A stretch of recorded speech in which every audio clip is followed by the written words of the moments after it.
As a result, the price of all foods, not just those directly related to corn, increases. And because the U.S. is the world's largest exporter of food, food prices increase all over the world. Few Americans realize that to subsidize corn ethanol production, they are paying almost twice as much for ground beef as they did before the renewable fuel standard was created. Oops! And here we're often told that price inflation, it's often the fault of corporate greed. Woo!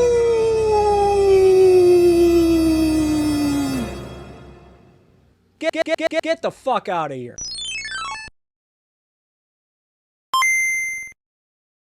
So I want to start today by talking about this meme that I've seen floating around on social media. This is not the first time I've seen a meme like this. I've seen different variations of this meme over the years, like this one.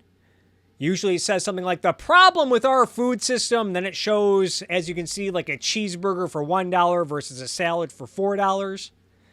But this meme right here, it says, the problem with our food system. As we can see, we have a side of French fries for $1. And a cup of prepared pre-sliced melons for roughly $6. Now, first off, putting aside any problems with our food system, which we are going to be talking a little bit about today, I think this would probably be the case in a food system without any economic distortions. I think this can be easily explained by the fact that French fries, they're frozen and thus have a much longer shelf life than, say, pre-sliced melons. Then there's also the fact that I think this is pretty selective. If you really want stuff like fresh fruit, you can get stuff like apples and bananas for around the same price as French fries for between $1 to $2. Even at Kroger, you can get 5 pounds of carrots, as you can see right here. 5 pounds of carrots for just $4. You can also get canned fruit. Get a whole can of pineapple chunks for between $1 to $2 at Kroger. I even saw it for cheaper at Walmart. Even the other day when I was at the grocery store, I saw that they had watermelons, whole humongous watermelons for sale for under $5. So I'm over here thinking, here's a thought. If you really want to save some money, make this stuff cheaper, why don't you buy a watermelon yourself, prepare it yourself, and then cut it up and throw it into Ziploc plastic baggies or Tupperware or whatever you have laying around the house. That way you will save some money, folks.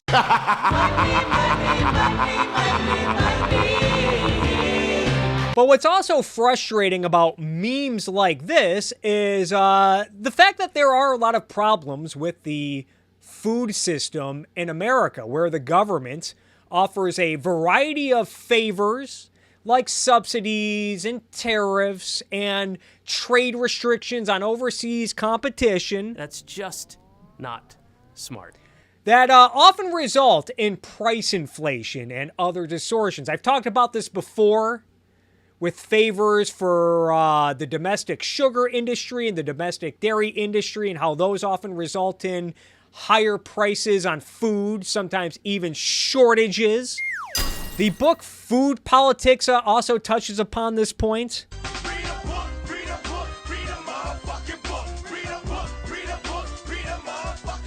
As we can see here, it deals with the question, does cheap food cause obesity? I would say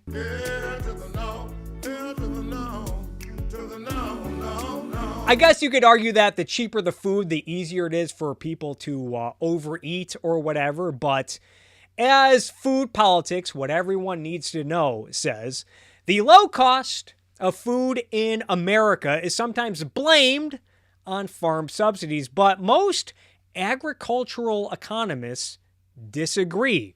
One study by 3 economists published in the journal Food Policy in 2008 found that if national farm subsidy policies were eliminated, the cost to consumers of soybeans, rice, sugar, fruits, and vegetables, beef, pork, and milk would actually fall more, not increase. A later study published in Health Economics in 2012 showed that if all farm subsidies were removed, including the measures that reduce imports of cheap food from abroad, the cost to Americans of sugar and dairy products would go down.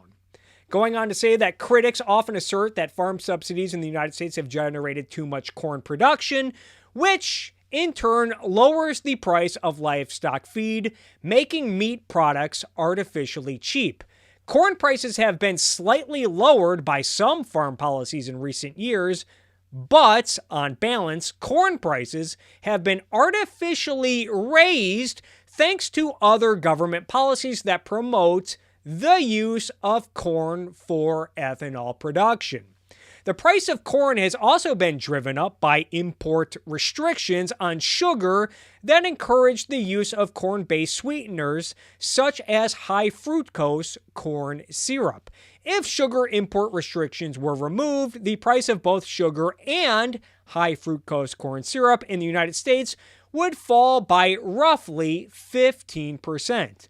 Going on to say, farm support policies throughout the industrial world actually tend to make food artificially expensive, not artificially cheap, because they so frequently include restrictions on imports. That's just not smart. And I want to focus more on the ethanol production aspect of this. Earlier on in the book, they cover this issue, asking, have subsidies and mandates for biofuels contributed to higher international food prices, saying higher international petroleum prices were an important food price driver from 2007 to 2008 since they encouraged a diversion of crops such as sugar, corn, and soybeans away from food and feed markets to produce biofuels such as ethanol from sugarcane and corn or biodiesel fuel from vegetable oil. In December 2008, the U.S. Congress enacted an enlarged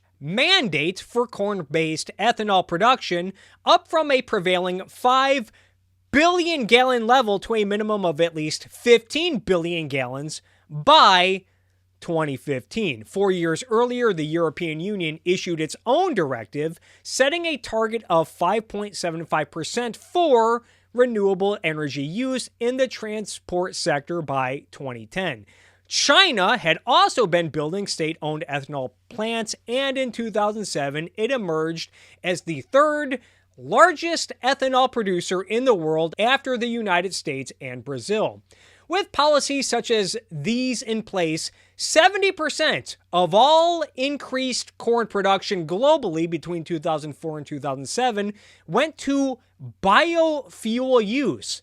Higher international corn prices were one result. And a reason why I bring this up is because every 4 years here in America, we have a presidential election where presidential candidates, they have to go to the great state of Iowa where the primary contests for each major political party begin. And because corn is a major part of Iowa's economy, we have to hear every candidate's stance on stuff like ethanol subsidies and ethanol mandates, in which even some of the supposed free market leaning candidates like Vivek Ramaswamy come to Iowa and they fold like a house of cards on the issue of farm subsidies. But as mentioned in the book Food Politics, it's the mandates that are the real kick in the nuts more so than subsidies. This report from Iowa State University, written by Bruce Babcock, also talks about this, saying that ethanol subsidies have contributed little to corn prices or to food price inflation. However, expansion of ethanol certainly has contributed to higher corn prices. Just under half of the change in corn prices from 2004 to 2009 was caused by ethanol expansion. And as you can see, they go on to say, but, it can't be blamed for all of the price inflation for stuff like corn. There were more factors, according to this report. Then there was this report put out by the Environmental Protection Agency back in 2013 that talks about the higher prices on corn, but it also says correlation alone is not sufficient to establish a causal link between biofuel production and food crop prices without controlling for other factors. And as we can see, this report goes into the background and history, saying ethanol is the primary biofuel produced in the United States, with corn-based ethanol comprising more than 90% of domestic ethanol production. From 2000 to 2012, the United States ethanol production increased by more than 700%, from 1.6 billion gallons to 13.3 billion gallons. Report goes on to talk about how the 2005 Energy Policy Act established the renewable fuel standard, mandating the blending of 7.5 billion gallons of renewable fuel with gasoline annually by 2012. The Energy Independence and Security Act of 2007 expanded these requirements, setting a target of 36 billion gallons of biofuels to be produced or imported by the United States annually by 2022, and establishing greenhouse gas reduction criteria. I think it's worth noting that at the time these mandates, these policies were passed out of a need for energy security, energy independence, and over the last decade or so, there's been a lot of literature, a lot of articles written about how these are not necessary anymore, especially thanks to the fracking boom, the shale revolution, which made America more energy independent, gave America more energy security. So we don't really need this madness anymore, not that we needed it in the first place. This updated renewable fuel standard divided renewable fuels into 4 different categories based on feedstock and greenhouse gas reductions, and set specific targets for cellulosic and other advanced biofuels. For instance, corn ethanol can be used to satisfy up to 15 billion gallons of the biofuels mandate starting in 2015. The Food Conservation and Energy Act of 2008 extended the import tariff, reduced the corn-based ethanol tax credit, and increased the tax credit for cellulosic ethanol blends. In 2010, the EPA finalized regulations to implement the program. The ethanol production tax credit and the import tariff expired at the end of 2011. And you can see the EPA even provides a chart showing that around 2005, before 2005, it looks like corn prices were somewhat level. Then after the first mandate, corn prices went up. Then they leveled out a little bit. Then they got expanded, and then corn prices went up again. I think it's also interesting that this same report goes on to talk about the people who suffer most from increased food prices as a result of these mandates, and that is the poorest of the poor. As the report says, even a relatively small increase in agricultural prices has potentially dramatic implications for consumers in developing countries.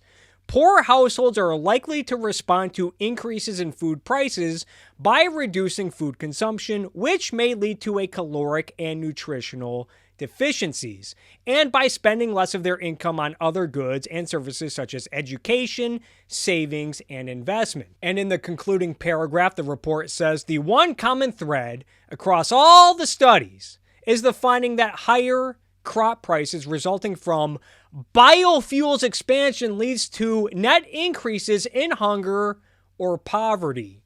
Oops.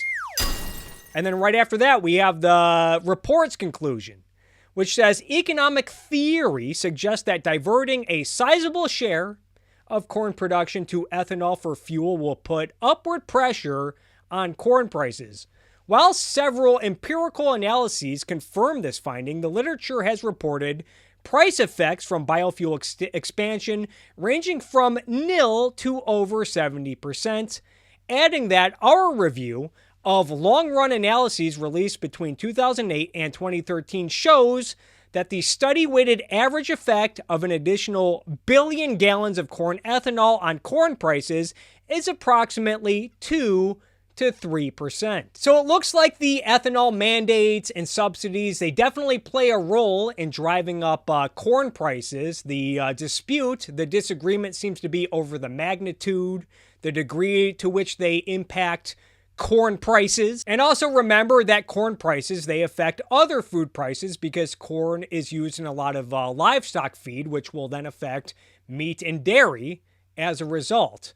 Nevertheless, this is the problem with the mixed economy and the wonderful lobby system that has been established here in the United States. Now that we have the federal government heavily involved in food and energy, now that the federal government has been greasing corn farmers and ethanol producers for over a decade at this point with mandates and subsidies and tax credits and other favors, we're now at a point where it's politically toxic for anyone to dare claw any of these favors back, because how dare you try to starve these corn farmers so that people can enjoy lower food prices?